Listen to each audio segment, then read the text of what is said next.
Yo, what's up? What's happening? Welcome to another episode of the Meathead of the Mic podcast. It's your boy, IFAV Pro, Matt Brutali, and today we're going to be talking about sleep, okay?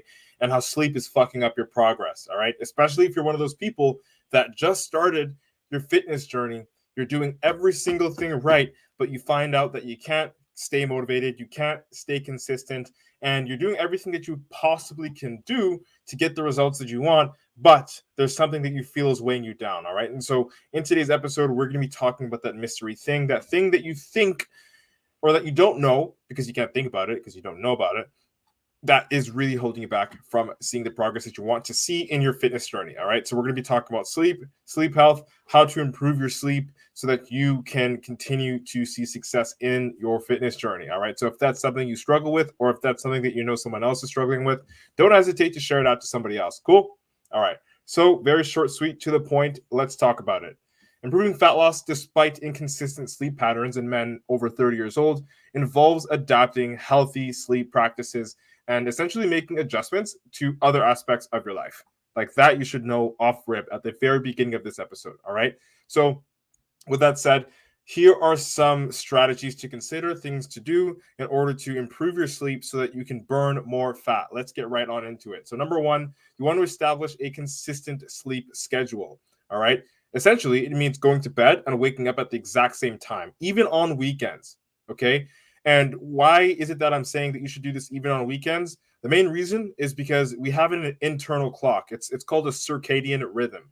All right. And this is the clock that wakes us up before we even pay attention to wake up. All right. And a lot of you guys know about this. Whenever you just wake up randomly, sometimes a lot of you guys wake up in the middle of the night and you're like, well, I was just asleep. Like, why am I up now? Like, what's going on here? This is random.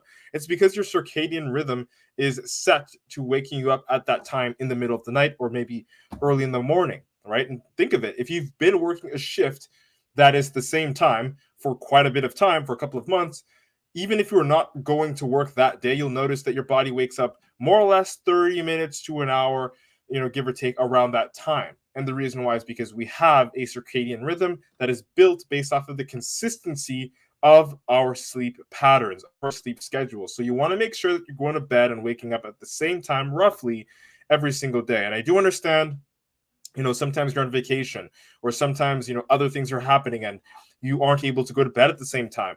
Well, to that I'll say, if you aren't able to go to bed at the same time that day, that you try to at least honor the same amount of time that you are going to be asleep. So let's say you are consistently sleeping 7 hours a day, which I would recommend 7 to 9 hours a day of sleep, just so you guys know. Say you're sleeping 7 hours a day.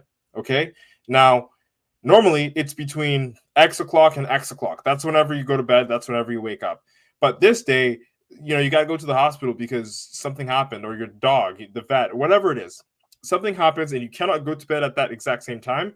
Just make sure that you set your alarm for 7 hours and you will get an adequate amount of sleep. Again, your circadian rhythm is probably going to wake you up anyway, but I would recommend that you at least make an effort to get the same amount of sleep if you can't do the same time, right? And let's say if you have work the next morning, again, some days won't be perfect. That's okay.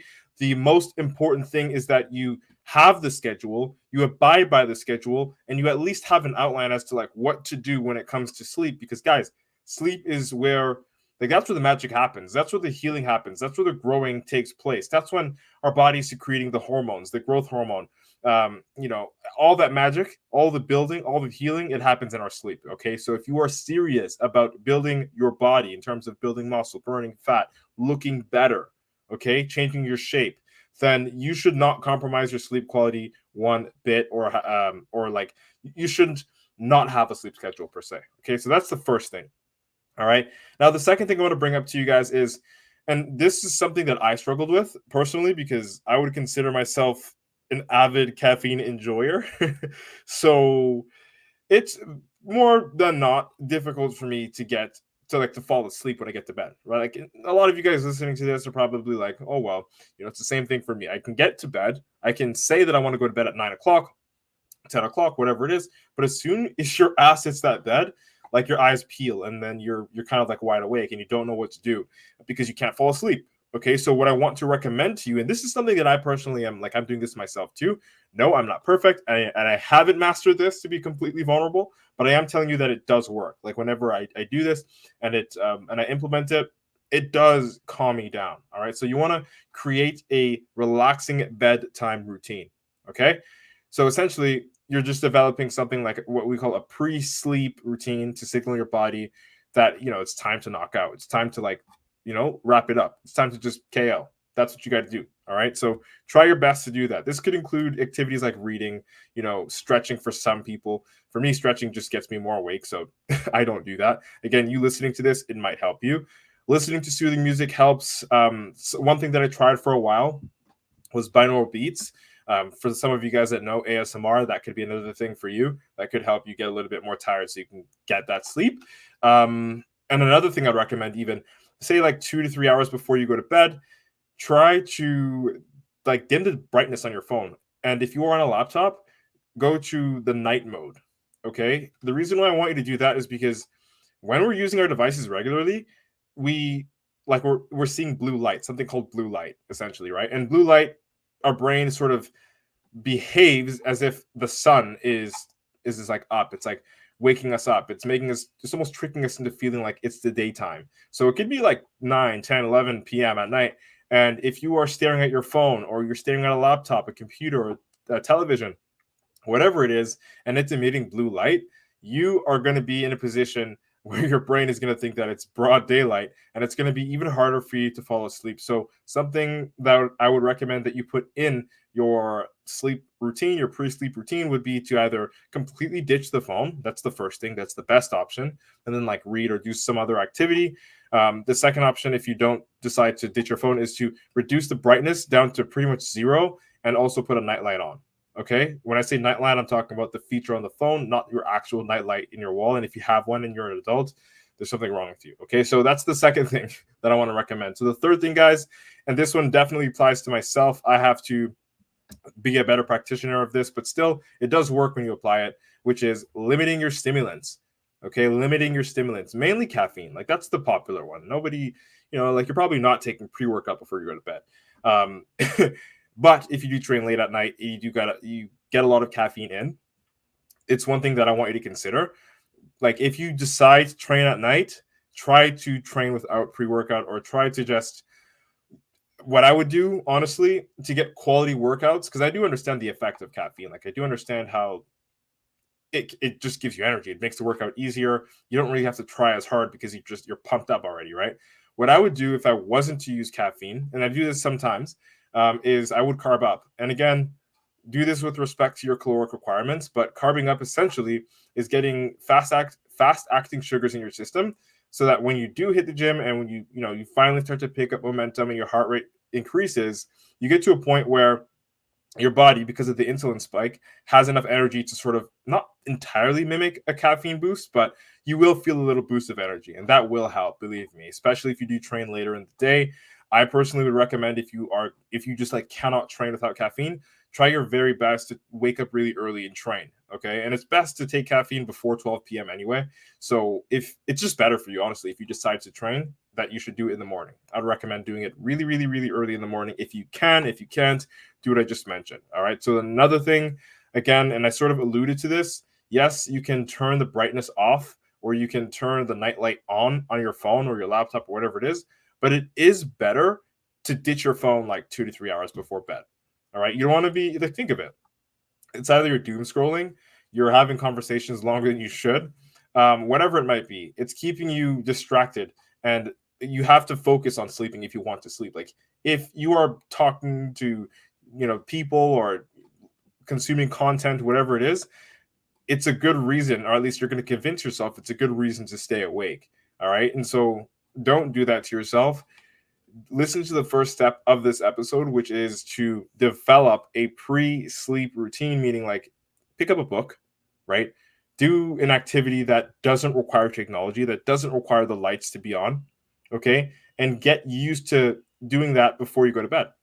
All right, so ditch your phone if you can. I understand some of you guys are like really, really busy. Some of you guys are parents, so you can't really do that. Like you have to have your phone on because might happen. You got like teenagers outside. I understand, right? But really do limit the technology time, I'll call it, before you go to bed. That's something that I want you to be aware of. Okay.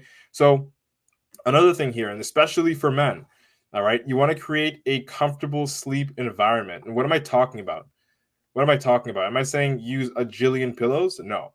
But what I am saying is for men specifically, make sure your room is like a little bit colder, not freezing. You don't need to be sleeping in Antarctica, but men need to sleep in slightly cooler climates. And the reason why is because it helps us sleep better. It improves our sleep quality. It's easier for me to fall asleep in a slightly cold room than it is for me to fall asleep in a slightly hot room.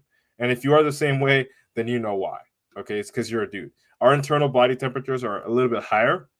So we need to have something that sort of negates that neutralizes that, aka a slightly colder room, which is going to help you knock out just a little bit quicker and get a little bit higher quality sleep. Okay.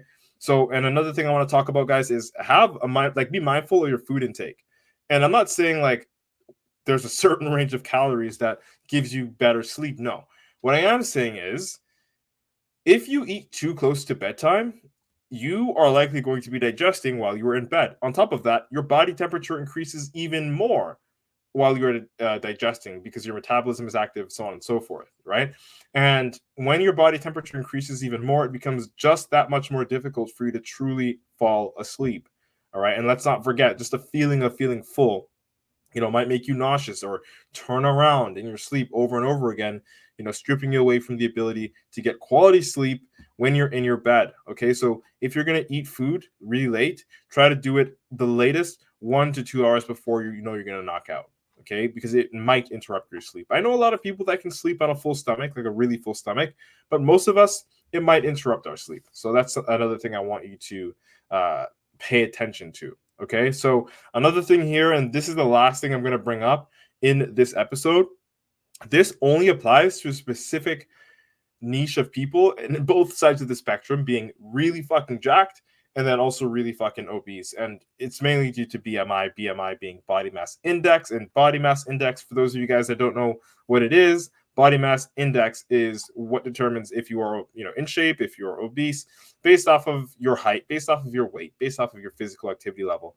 No, it's not gospel. No, it's not 100% accurate, but it does give, doctors and I guess yourself a rough idea as to like where you fit in terms of like your physical health, the way you look, the way you feel, and the way your body might operate, the risk factors in terms of how close or far you are from having certain diseases like diabetes or heart disease, things of that sort that are correlated to obesity. So you kind of want to pay attention to it, but you don't want to make BMI your everything. All right. And so when you have a high BMI, again, meaning you have more mass, more weight on your body than is required for your body to function in a healthy way, whether that mass is made of or compiled of muscle or whether that mass is compiled of fat. Once you are in that obese range, which is, I believe, between 28 and plus like an over 30 in terms of your BMI score, you are at risk for potentially several health issues, being heart issues, diabetes, because to get to that point of obesity, you do have to eat quite a bit. And if you're really, really jacked, you got a lot of muscle and your BMI is that high, it's still taxing on your heart.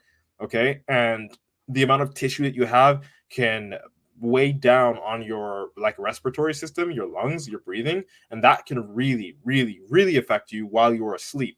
And if you don't know where I'm going with this, then I'm going to explain to you real quick. If you do know, then you know. But what I'm talking about here, guys, is sleep apnea. Okay, sleep apnea. If you are obese, if you are overweight, chances are you struggle with sleep apnea.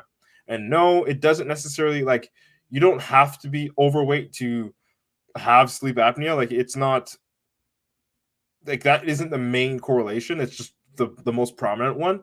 But you can have sleep apnea and be in shape, but you have something wrong with your throat, your breathing, and all that stuff.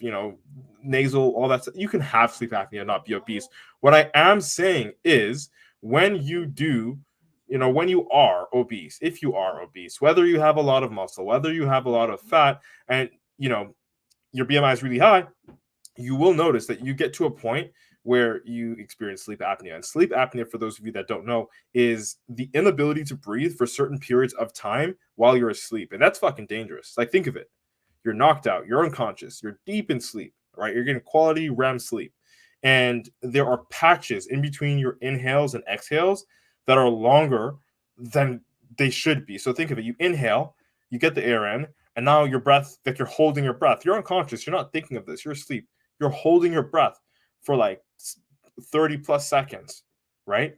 And then you exhale, and then you go again, and then it's like 35 seconds, and then you do it again and again, and there's more time in between the time that you inhale and exhale, which can suffocate you and actually kill you in your sleep, which is why, again, I'm a huge advocate for weight loss, okay? Because you put yourself at risk when you stay that heavy, and again, this is also another reason why I'm staying natural as a bodybuilder. I don't want to get to that point where my BMI is so high that I give myself sleep apnea, right? And I have so much mass in my body that I give myself sleep apnea, okay? And if you have sleep apnea, it doesn't mean it's going to kill you immediately, but it's also part of the reason why you might wake up after even, say, 7, 8, 9, 10 hours of sleep, but you're still tired.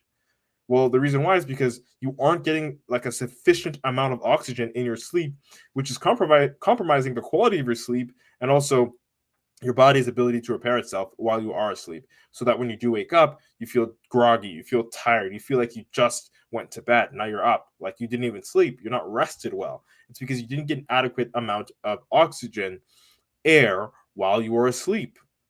Okay, so if this is something that you struggle with, the very first thing that you should be focusing on, and this is what your doctor will tell you, and no, I'm not a doctor, all right, but your doctor will tell you to lose the weight, okay, to reduce the weight so that there's less pressure on your respiratory system as you sleep, whether you sleep on your backside or on your belly, right? It's something that happens. It's something that will affect you. Okay, so be aware of that. Sleep apnea can kill you. And one way to manage it, one way to control it is to invest in a CPAP machine. Definitely talk to your doctor about it. I'm not the one to tell you about it. But a CPAP machine is going to definitely help you with your breathing quality in your sleep, which in turn will increase your sleep quality. All right. But this is something that, again, I think is a temporary fix. The permanent fix to it, unless it's a genetic reason for you to have sleep apnea, the permanent fix would be for you to lose the weight.